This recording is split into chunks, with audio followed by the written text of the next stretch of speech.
Shalom sahabat Miracle, welcome back to Miracle Sharing Podcast.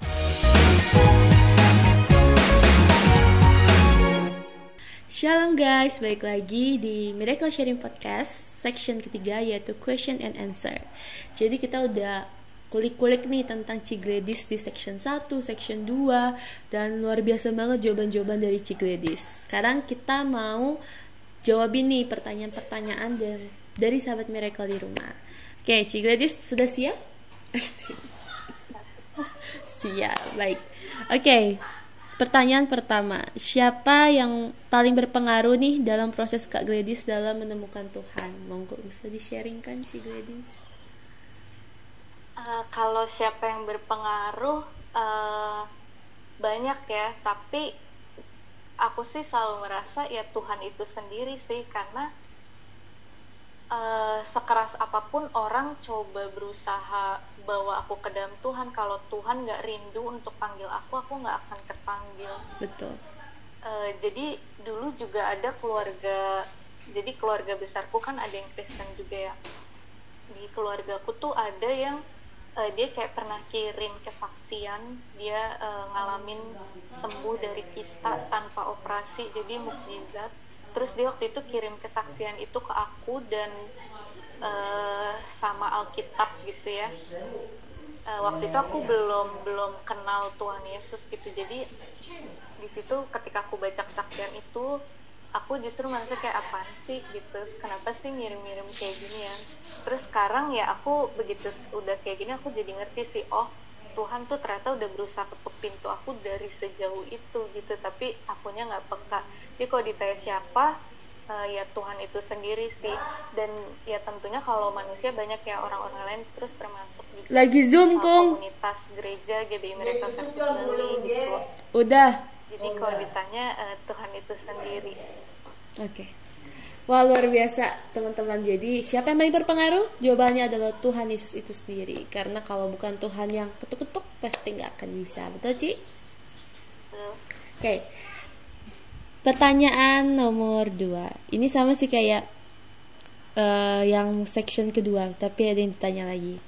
Bagaimana proses Cigledis dalam menyelesaikan pergumulan akhirnya bisa dibaptis dan ikut Tuhan? Mungkin kayak bagaimana cara Cigledis kayak menyelesaikan pergumulan-pergumulan itu sampai kayak yaudah baptis gitu. Tapi sebenarnya tadi udah dijawab sih, tapi nggak apa-apa, jawab lagi aja, Ci. Oke, secara singkatnya gitu ya, pergumulannya sih kayak kalau dari keluarga gitu kan biasanya suka ada yang menentang gitu ya, tapi puji Tuhannya di keluargaku sih open gitu ya. Jadi kayak ya udah aku nyamannya di sini ya, mereka juga ya go on aja gitu.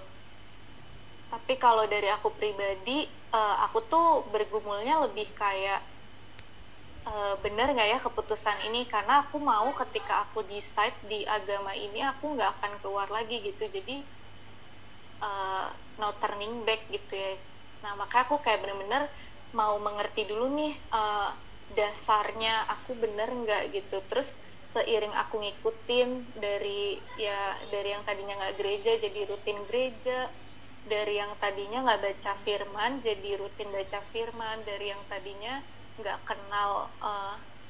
gitu kenal gitu ya Tuhan Yesus dan pengajarannya jadi kenal gitu. Jadi kendalanya adalah lebih ke meyakinkan diri aku sendiri sih. Sampai satu hari yaitu Toto udah baptis aja gitu, aku ikut kelas pembinaan Alkitab 3 bulan, dan setelah aku ikutin, pas awal aku ikutin itu aku merasa kayak aku cuma mau penasaran aja isi Alkitab itu apa sih, esensinya apa sih kita baca itu gitu. Nah kelar 3 bulan, kelar kelas itu tahu-tahu diinfo bahwa ini untuk bimbingan baptis gitu ya. Di situ aku kok merasa kayak aku nggak punya alasan lagi untuk nolak gitu. Jadi ya akhirnya dijawab dengan seiring waktu sih, seiring Tuhan persiapin aku gitu. Oke, itu jawabannya sahabat Miracle buat yang tanya pertanyaan tadi. Sekarang pertanyaan yang ketiga. Bagaimana cara Kak Gledis untuk selalu menjaga cinta mula-mula sama Tuhan? cara dari aku, yang satu pasti gaya hidup ini ya, pujian, penyembahan, berdoa. Terus yang kedua adalah berusaha melibatkan Tuhan tuh di hal sekecil apapun. Jadi seringnya kita tuh lupa gitu, kayak kita pikir Tuhan itu kan pencipta yang terbesar di antara yang terbesar gitu. Jadi kita sering lupa bahwa Tuhan tuh peduli loh sama hal-hal sekecil apapun gitu. Sesimpel kayak misal cuma mau nanya Tuhan hari ini makan apa gitu ya, nggak apa-apa, libatin Tuhan aja gitu. Jadi Tuhan tuh seneng lagi kalau kita tuh ngelibatin dia di hal-hal sekecil apapun. Berarti kita ini naruh harapan sekecil apapun sama Tuhan gitu. Jadi kalau aku tadi satu gaya pujian penyembahan, terus berdoa. Yang kedua ya mengandalkan Tuhan di hal sekecil apapun sih. Sesimpel kayak nggak perlu diucap gitu ya, dalam hati aja gitu, ngomong sama Tuhan kayak Tuhan aku gini kayak temen. Jadi kayak ya berusaha menjaga keintiman sama Tuhan itu sendiri gitu. Semakin kita intim kan semakin kita mudah untuk terbuka dan jujur sama perasaan kita ke Tuhan gitu sih. Wah, luar biasa. Itu sangat memberkati buat sahabat Miracle. Gak cuma sahabat Miracle, cuma buat aku juga sangat memberkati. Terima kasih Cik Gladys. Oke, lanjut. Pertanyaan yang keempat berarti.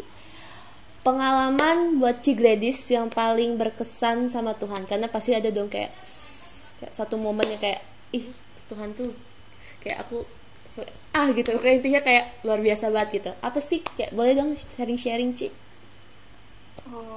Sebenarnya banyak sih, karena sepanjang aku hidup banyak momen-momen yang kayaknya ini nggak mungkin, tapi ternyata Tuhan bilang mungkin dan itu terjadi gitu. Tadi mungkin di sesi yang sebelumnya aku ada sharing yang masalah aku tiba-tiba dengar lagu, aku dapat lagu penguatan. Itu bukan cuma sekali terjadi, jadi setiap kali aku ada di titik yang aku merasa kayak aduh Tuhan aku nggak sanggup gitu, Tuhan entah gimana dia bisa kasih penguatan, entah lewat lagu, entah lewat mimpi, entah ya anything gitu ya. Mungkin yang mau aku sharingin di sini juga pengalaman waktu aku nemuin tempat kerja aku yang gitu. Jadi waktu itu aku lagi bergumul banget untuk aku nemuin tempat pekerjaan gitu, karena papaku kan udah mau pensiun gitu ya. Terus aku harus punya pemasukan yang tetap nih gitu. Terus waktu itu aku udah submit CV, udah play sana sini tapi belum ada jawaban, dan itu tuh udah sekitar 1 bulanan gitu. Terus waktu itu aku bergumul banget, jadi aku benar-benar bawa dalam doa banget, aku benar-benar minta gitu sama Tuhan. Sampai satu malam aku dikasih mimpi sama Tuhan, aku didatengin sama angsa. Jadi aku kan mimpi itu sifatnya bisa campur-campur dengan alam bawah sadar kita gitu ya. Jadi bisa aja nih kita habis lihat angsa kebawa ke mimpi gitu. Tapi aku tuh nggak pernah mikirin angsa sama sekali, dan aku nggak ada ngelihat angsa belakangan itu gitu. Jadi aku kebangun dari mimpi angsa itu sampai kayak kaget, terus kayak bingung, ini mimpi berasa nyata tapi kenapa angsa gitu, angsa samperin aku. Terus sore hari aku bangun, aku aktivitas, aku cerita ke mamaku aku mimpi itu. Terus sore harinya tiba-tiba aku dapet panggilan interview dari company aku yang sekarang. Terus sebelum dia tutup telepon, dia bilang, Gladys, coba abis tutup call ini kamu search di Google, ketik nama perusahaannya gitu ya. Terus setelah diketik ternyata muncul logonya tuh angsa gitu. Jadi aku merasa kayak kok match gitu mimpi aku sama dia. Nggak sampai 1 hari gitu terjawab. Aku bertanya apa ya Tuhan arti mimpi angsa gitu. Terus ya udah akhirnya nggak nyampe 2 minggu aku langsung bisa kerja gitu. Jadi kayak wah Tuhan tuh bisa ya segitu hebatnya nunjukin jalannya gitu. Mungkin dia tahu juga aku suka tidur gitu ya, jadi cara nunjukinnya lewat mimpi. Mungkin itu sih yang berkesan, sebenarnya banyak, cuma ya mungkin itu sih yang lumayan berkesan juga. Wah, luar biasa. Jadi setiap pergumulan pasti akan dijawab Tuhan. Oke. Oke, pertanyaan terakhir, last question. Gak kerasa ya, udah cepet banget ya. Udah last question. Bagaimana Kak Gladys menjadi berkat di sekitar? Itu pertanyaan di section ketiga terakhir ini. Oke, kalau jadi berkat di sekitar, kadang aku juga masih bertanya sih, kayak sebenarnya panggilan hidup aku yang Tuhan mau itu apa gitu. Tapi aku percaya kita tuh jangan terlalu berfokus untuk apa sih, kayak terlalu mengkritisi gitu, kok aku nggak bisa ini, aku nggak bisa kayak si A, si B, si C yang pelayanannya mungkin udah hebat gitu ya. Tapi menurutku pelayanan itu bukan dari skala besar kecilnya atau tempatnya, harus di gereja atau apa. Tapi menurutku pelayanan itu tuh bisa kita lakuin bahkan dari kamar kita sendiri gitu. Pelayanan yang paling sederhana menurutku adalah kita jadi pendoa buat orang lain gitu.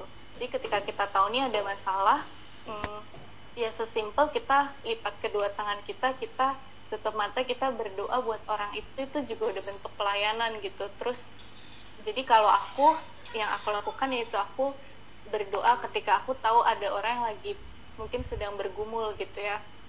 Yang kedua, ya aku berusaha jadi pendengar aja sih gitu. Kalau misal ada orang yang mau curhat atau apa, aku berusaha jadi pendengar dan ya syukur-syukur sih bisa kasih masukan gitu sih. Aku sih berharap ya kedepannya aku bisa melayani lebih lagi gitu. Tapi at the end aku percaya Tuhan pasti sedang persiapkan aku seiring nanti waktunya Tuhan genapi gitu. Wah, luar biasa banget sharing-sharing dari Ci Gladys, menjawab semua pertanyaan dari sahabat-sahabat di rumah dengan sungguh luar biasa dan sangat amat sangat memberkati, bukan hanya buat sahabat Miracle aja tapi buat saya sendiri juga sangat memberkati. Terima kasih Ci Gladys untuk jawaban-jawabannya, dan buat teman-teman yang masih penasaran, di section keempat kita bakal sharing-sharing apa lagi, dan juga pastinya apa sih yang Kak Gladys ini bakal ceritakan dan bakal sharingkan di section keempat. Nantikan terus Miracle Sharing Podcast di section keempat, yaitu di minggu berikutnya. Bye guys, God bless you.